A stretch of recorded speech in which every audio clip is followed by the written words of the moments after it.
Soyez les bienvenus à notre célébration. Aujourd'hui, dans l'Évangile, Jésus nous dit que les guerres, les catastrophes, les maladies vont arriver avant la fin du monde. Et bien sûr, on a de beaux exemples par les temps qui courent. Il nous dit aussi que c'est par notre persévérance que nous obtiendrons la vie. Alors, nous sommes encouragés au cours de notre célébration à demander au Seigneur de nous donner cette force de persévérer jusqu'à notre fin ou jusqu'à la fin des temps. Frères et sœurs, nous sommes rassemblés au nom du Père et du Fils et du Saint-Esprit. Amen. Que le Seigneur, soleil de justice, vous apporte paix et guérison, et qu'il soit toujours avec vous. À la lumière de Dieu, nous pouvons nous voir en vérité avec nos trésors et nos incohérences. Prions le Seigneur afin qu'il nous accorde son pardon. Seigneur Jésus, envoyé par le Père pour nous guérir dans sa bienveillance, prends pitié de nous. Ô Christ, venu dans le monde pour être notre modèle dans nos luttes quotidiennes, prends pitié de nous. Seigneur, élevé dans la gloire où tu nous invites à la persévérance afin de partager ta vie, prends pitié de nous. Et que Dieu Tout-Puissant nous fasse miséricorde, qu'il nous vienne à bout de notre péché et nous conduise à la vie éternelle.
Accorde-nous, Seigneur, de trouver notre joie dans notre fidélité, car c'est un bonheur durable et profond de servir constamment le Créateur de tout bien. Par Jésus, le Christ, notre Seigneur.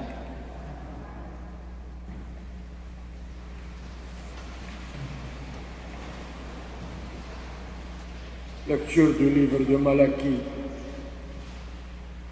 Voici que vient le jour du Seigneur, brûlant comme une fournaise. Tous les arrogants, tous ceux qui commettent l'impiété seront de la paille. Le jour qui vient les consumera, déclare le Seigneur de l'univers. Il ne leur restera ni racine ni branche. Mais pour vous qui craignez mon nom, le soleil de justice se lèvera. Il apportera la guérison dans son rayonnement. Parole du Seigneur.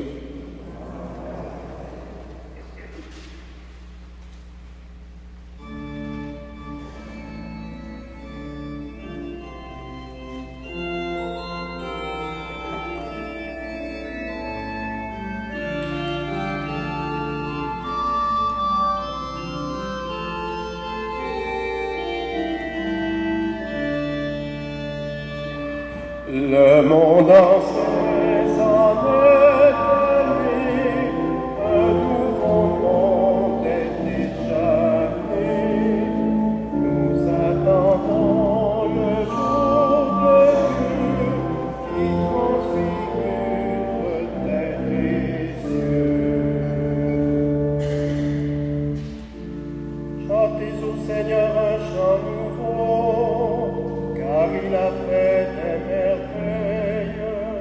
Tu renouvelles terre et cieux. Tu renouvelles terre et cieux. Par son bras très saint, par sa main puissante, il s'est assuré la victoire. Nous attendons les temps nouveaux.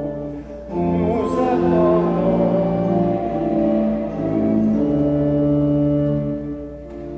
Le Seigneur a fait connaître sa victoire et révélé sa justice aux nations. Tu renouvelles terre et cieux.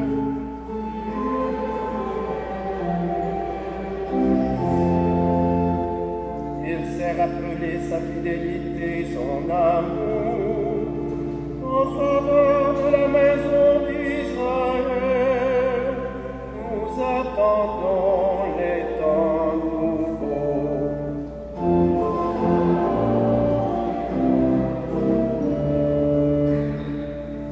La terre tout entière a vu la victoire de notre Dieu. Tu renouvelles terre et cieux.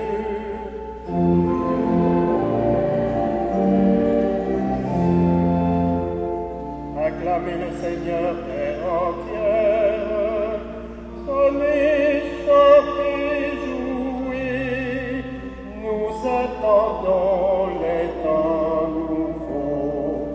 Nous attendons les temps nouveaux. Le monde ancien s'en est allé, un nouveau monde est déjà né. Nous attendons le jour de Dieu qui transfigure terre et cieux.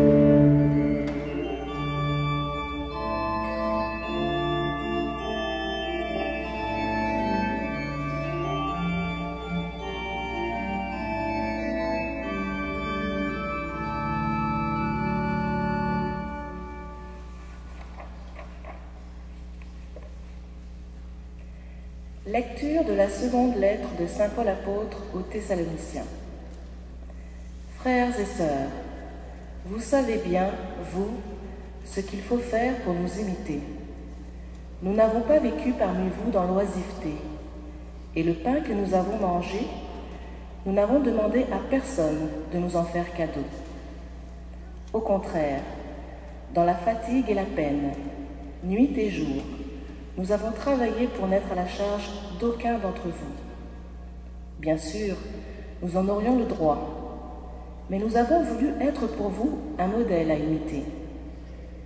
Et quand nous étions chez vous, nous vous donnions cette consigne. Si quelqu'un ne veut pas travailler, qu'il ne mange pas non plus. Or, nous apprenons que certains parmi vous vivent dans l'oisiveté, affairés sans rien faire. À cela, nous adressons dans le Seigneur Jésus-Christ cet ordre et cet appel. Qui travaille dans le calme, pour manger le pain qu'ils auront gagné. Parole du Seigneur.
Le Seigneur soit avec vous. Voici maintenant la bonne nouvelle de Jésus-Christ selon saint Luc. Gloire à toi, Seigneur. Certains disciples de Jésus parlaient du temple, admirant la beauté des pierres et les dons des fidèles. Jésus leur dit, « Ce que vous contemplez, des jours viendront où il n'en restera pas pierre sur pierre. Tout sera détruit. » Ils lui demandèrent, « Maître, quand cela arrive-t-il? Et quel sera le signe que cela va se réaliser? » Jésus répondit, « Prenez garde de ne pas vous laisser égarer, car beaucoup viendront sous mon nom en disant, « C'est moi », ou encore, « Le moment est tout proche, ne marchez pas derrière eux. » Quand vous entendrez parler de guerre et de soulèvement, ne vous effrayez pas. Il faut que cela arrive d'abord, mais ce ne sera pas tout de suite la fin.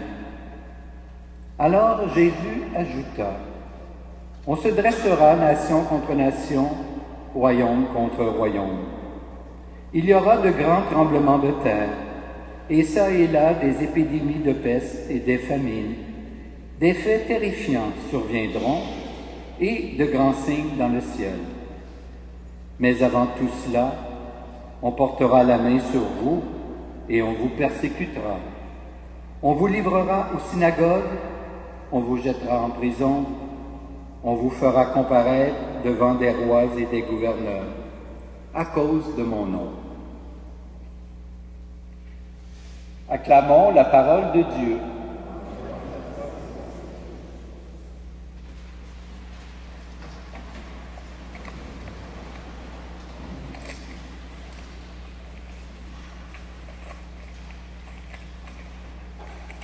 Frères et sœurs, aujourd'hui la liturgie nous fait méditer un chapitre de saint Luc où Jésus parle longuement de l'avenir. Jésus annonce d'abord la ruine du temple de Jérusalem. Le texte nous dit, « Des jours viendront où il n'en restera pas pierre sur pierre, tout sera détruit. » D'où la question des disciples. « Maître, quand cela arrivera-t-il? Et quel sera le signe que cela va se réaliser? » Et Jésus de répondre, non pas en dévoilant un signe précis, mais en donnant une consigne valable en tout temps. Prenez garde de ne pas vous laisser égarer, car beaucoup viendront sous mon nom en disant « c'est moi », ou encore « le moment est tout proche ». Puis saint Luc, presque sans transition, reprend une parole de Jésus qui concerne la fin des temps. Il y aura de grands tremblements de terre, et ça et là des épidémies de peste et des famines. Des faits terrifiants surviendront, et de grands signes dans le ciel. Tantôt, le Seigneur envisage l'avenir lointain, son retour à la fin des temps, et tout un cortège d'événements mystérieux dont la date reste cachée dans le secret du Père.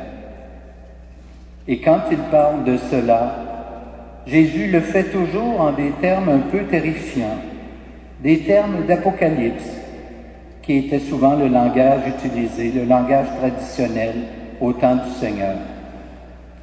Tantôt aussi, Jésus a en vue des événements plus proches, comme la ruine du temple de Jérusalem, le jugement de Jérusalem, et dans ce cas, il reprend volontiers les menaces des prophètes contre la ville infidèle. Tantôt, enfin, Jésus fait allusion aux épreuves de sa communauté, aux persécutions qui frapperont les disciples tout au long du temps de l'Église. Et il suffit de faire une petite rétrospective de l'histoire de l'Église depuis ses débuts pour réaliser combien il y a eu de persécutions et de martyrs en ces temps de l'Église. Ce qui nous déroute un peu dans ce discours de Jésus, c'est que les trois perspectives sont étroitement liées. Ainsi, derrière la destruction du temple, se profilent les signes de la fin du monde et, en arrière-plan du jugement de Jérusalem, on discerne la venue du Fils de l'homme pour juger les vivants et les morts. Bref, impossible de calculer, inutile de prévoir. Mais il y a deux certitudes qui apparaissent clairement dans ce texte.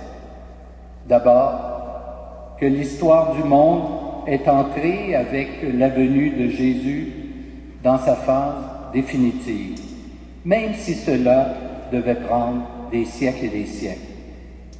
Également, autre constatation, les consignes de Jésus, urgentes pour aujourd'hui, resteront valables jusqu'à la fin des temps.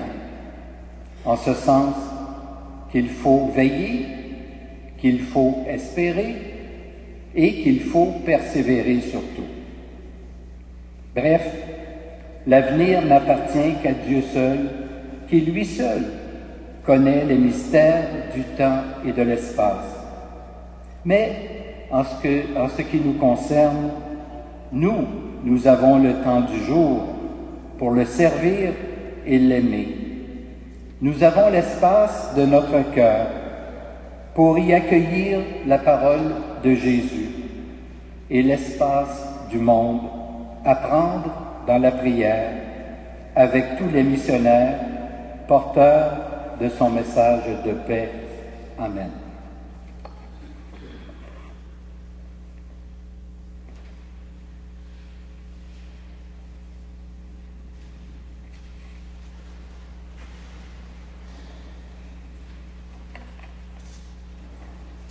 Si vous voulez bien vous lever pour qu'ensemble nous puissions professer notre foi en ce Dieu, Père, Fils et Esprit.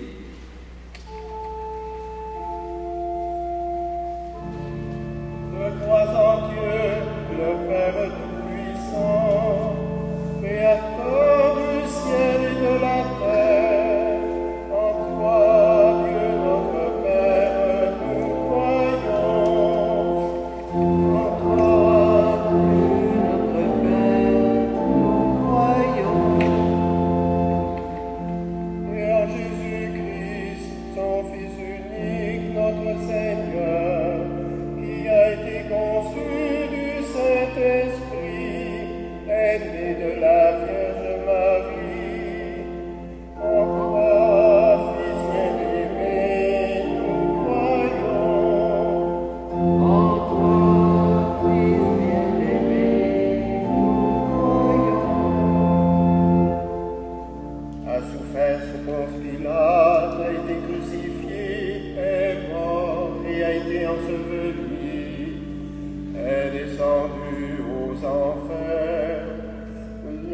troisième jour est ressuscité des morts, est monté aux cieux, est assis à la droite de Dieu, le Père Tout-Puissant, d'où il viendra juger les vivants et les morts.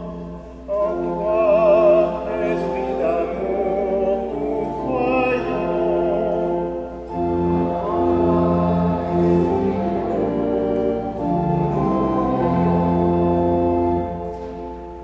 Je crois en l'Esprit Saint, à la Sainte Église catholique, à la communion des saints, à la rémission des péchés, à la résurrection de la chair, à la vie éternelle.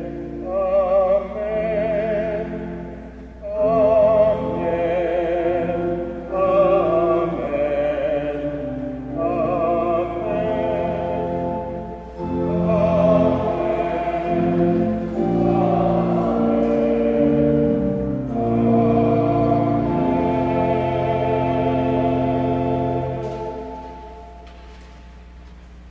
Persévérer, voilà ce que Jésus nous demande.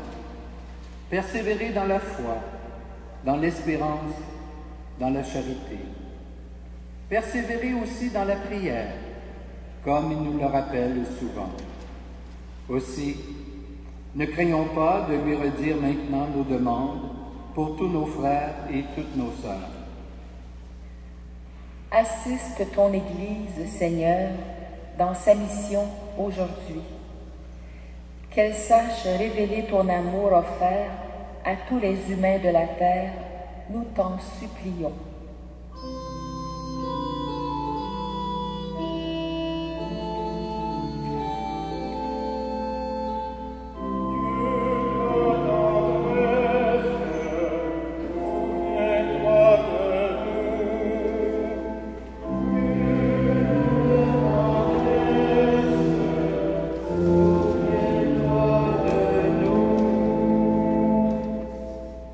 Éclaire les personnes qui te cherchent, Seigneur, et se laissent parfois abuser. Que de vrais témoins de ton nom dissipent leurs doutes, leurs erreurs, nous t'en supplions.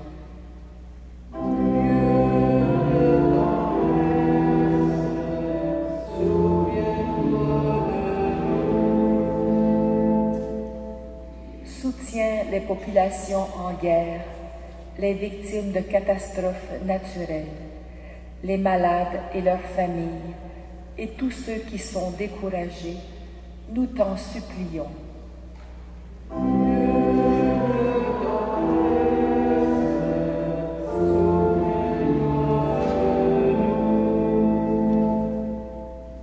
Ravive en nous la vigueur de la foi que nous professons chaque dimanche. Que nous osions en parler plus ouvertement, que l'Eucharistie soit notre force, nous t'en supplions.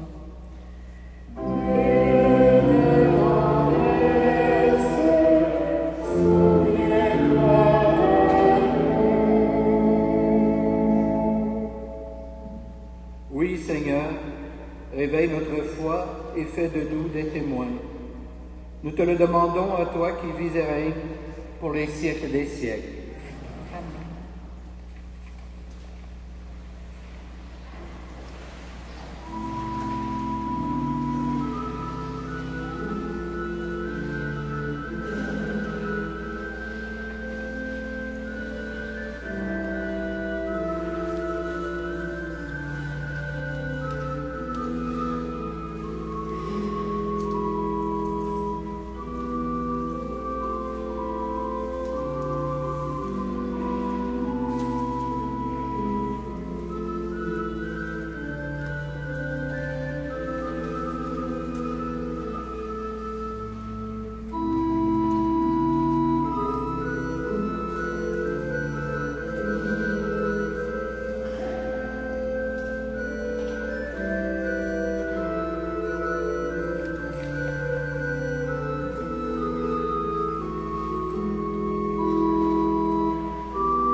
Prions ensemble au moment d'offrir le sacrifice de toute l'Église.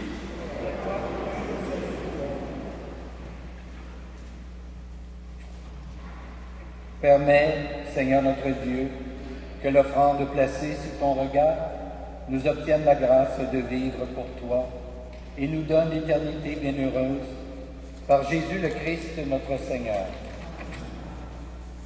Le Seigneur soit avec vous. Élevons notre cœur. Rendons grâce au Seigneur notre Dieu. Vraiment, Père très saint, il est juste et bon de te rendre grâce, toujours et en tout lieu, par ton Fils bien-aimé, Jésus-Christ. Car il est ta parole vivante, par qui tu as créé toutes choses. C'est lui que tu nous as envoyé comme Rédempteur et Sauveur, Dieu fait homme, conçu de l'Esprit Saint, né de la Vierge Marie, pour accomplir jusqu'au bout ta volonté et rassembler du milieu des humains un peuple saint qui t'appartienne. Il étendit les mains à l'heure de sa passion, afin que soit brisée la mort et que la résurrection soit manifestée. C'est pourquoi, avec les anges et tous les saints et saintes, nous proclamons ta gloire en chantant d'une seule voix.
Toi qui es vraiment saint, toi qui es la source de toute sainteté, Seigneur, nous te prions, sanctifie ces offrandes en répandant sur elles ton esprit, qu'elles deviennent pour nous le corps et le sang de Jésus le Christ, notre Seigneur. Au moment d'être livré et d'entrer librement dans sa passion, il prit le pain, il rendit grâce, il le rompit, et le donna à ses disciples en disant, « Prenez et mangez-en tous. Ceci est mon corps livré pour vous. »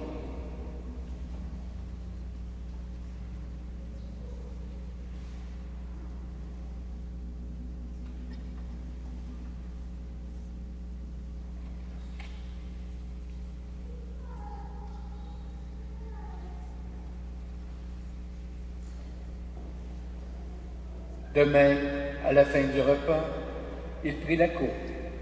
De nouveau, il rendit grâce et la donna à ses disciples en disant, « Prenez et buvez-en tous, car ceci est la coupe de mon sang, le sang de l'alliance nouvelle et éternelle, qui sera versé pour vous et pour la multitude en rémission des péchés.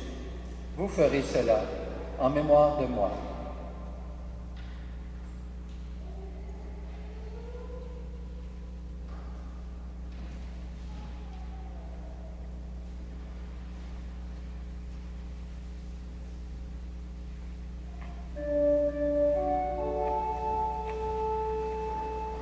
Quand nous mangeons ce pain et buvons cette coupe, nous célébrons le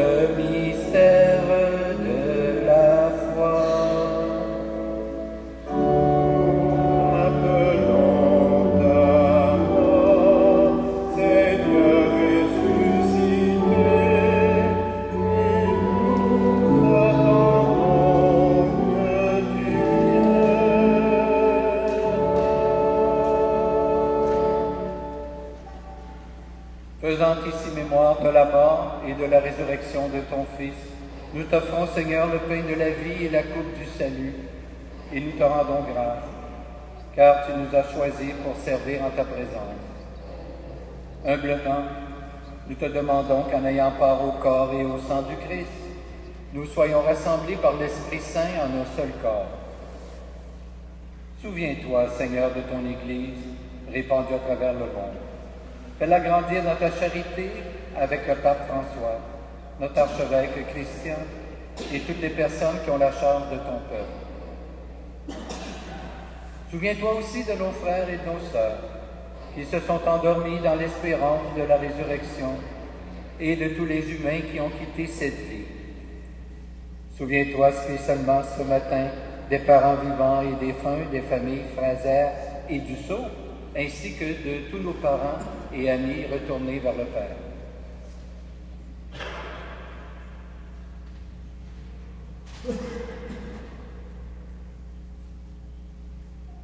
Reçois-les dans ta lumière auprès de toi.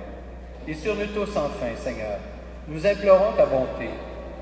Permets qu'avec la Vierge Marie, la bienheureuse Mère de Dieu, avec Saint Joseph son époux, avec les apôtres, les saints et saintes, de tous les temps, qui ont vécu dans ton amitié, nous ayons part à la vie éternelle, et que nous chantions ta louange par Jésus-Christ, ton Fils bien-aimé.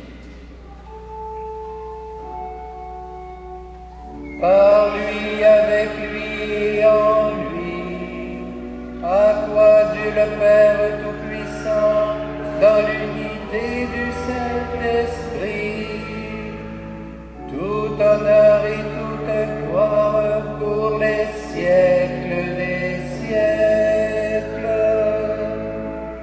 Amen.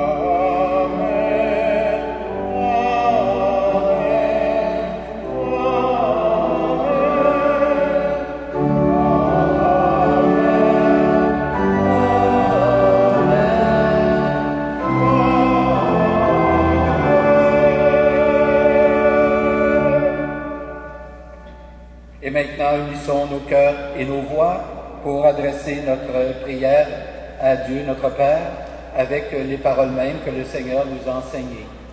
Notre Père, qui es aux cieux, que ton nom soit sanctifié, que ton règne vienne, que ta volonté soit faite sur la terre comme au ciel. Donne-nous aujourd'hui notre pain de ce jour. Pardonne-nous nos offenses, comme nous pardonnons aussi à ceux qui nous ont offensés, et ne nous soumets pas à la tentation, mais délivre-nous du mal. Délivre-nous de tout mal, Seigneur, et donne la paix à notre temps. Par ta miséricorde, libère-nous du péché. Rassure-nous devant les épreuves en cette vie, où nous espérons le bonheur que tu promets, et le retour de Jésus-Christ, notre Sauveur. La règne, la puissance et la gloire, pour les siècles des siècles. Seigneur Jésus-Christ, tu as dit à tes apôtres, je vous laisse la paix, je vous donne ma paix. Ne regarde pas nos péchés, mais plutôt la foi de ton Église. Et pour que ta volonté s'accomplisse, donne-lui toujours cette paix et conduis-la vers l'unité parfaite, toi qui règnes pour les siècles des siècles. Que la paix du Seigneur soit toujours avec vous. Échangeons un signe de cette paix.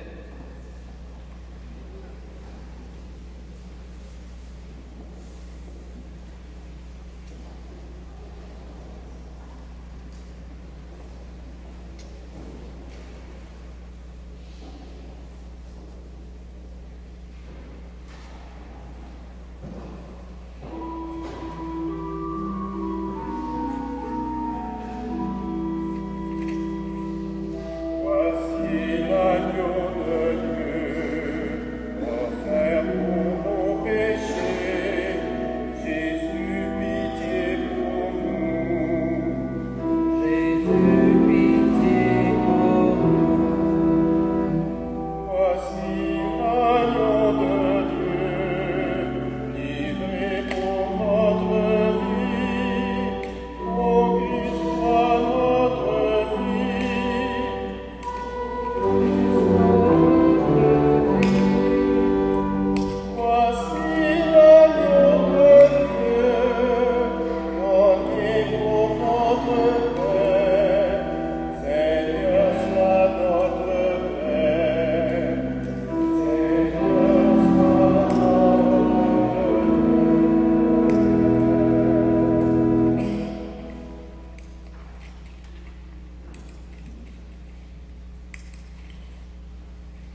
Heureux les invités au repas du Seigneur. Voici l'agneau de Dieu qui enlève le péché du monde. Seigneur, je ne suis pas digne de te recevoir, mais dis seulement une parole et je serai guéri. Que le corps et le sang du Christ nous gardent pour la vie éternelle.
Prions.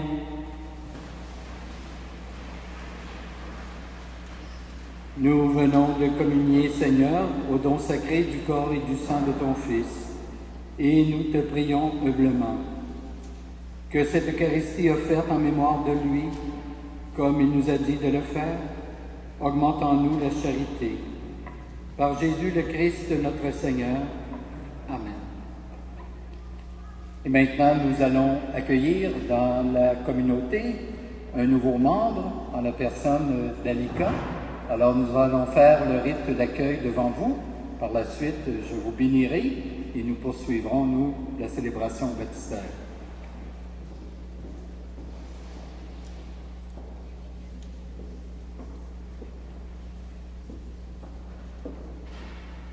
Alors, je m'adresse aux parents et je leur demande quel nom avez-vous choisi pour votre enfant? Alika. Alika, un beau nom? Que demandez-vous à l'Église? Pour la baptiser. Alors, vous demandez le baptême pour votre enfant, vous devrez l'éduquer dans la foi et lui apprendre à garder les commandements pour qu'elle aime Dieu et son prochain comme le Christ nous l'a enseigné. Êtes-vous conscient de cela? Oui. Alors, et vous, parrains et marraines, voilà, qui avez accepté d'être justement le parrain et la marraine d'Alika, vous devez aider ses parents à exercer leurs responsabilités. Êtes-vous disposés à le faire? Oui. Alors, Alika, la communauté chrétienne de l'Immaculée Conception t'accueille avec joie.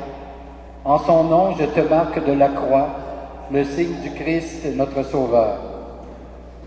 Alors, je demande aux parents ainsi qu'aux parrains marraines de refaire ce signe de croix sur le front d'Alika.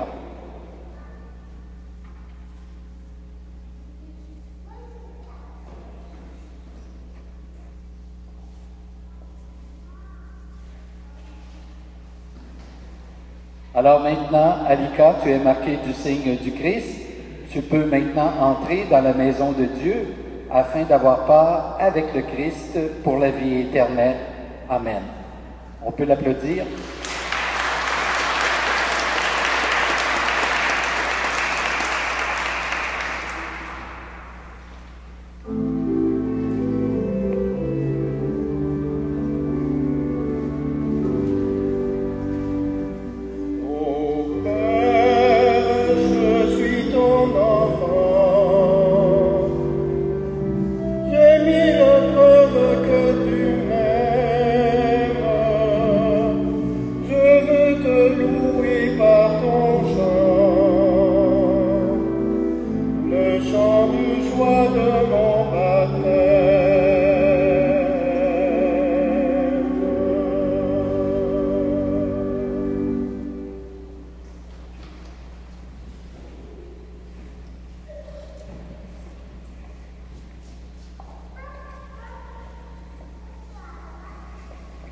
Alors, permettez, avant que nous nous quittions, de vous rappeler quelques petites annonces.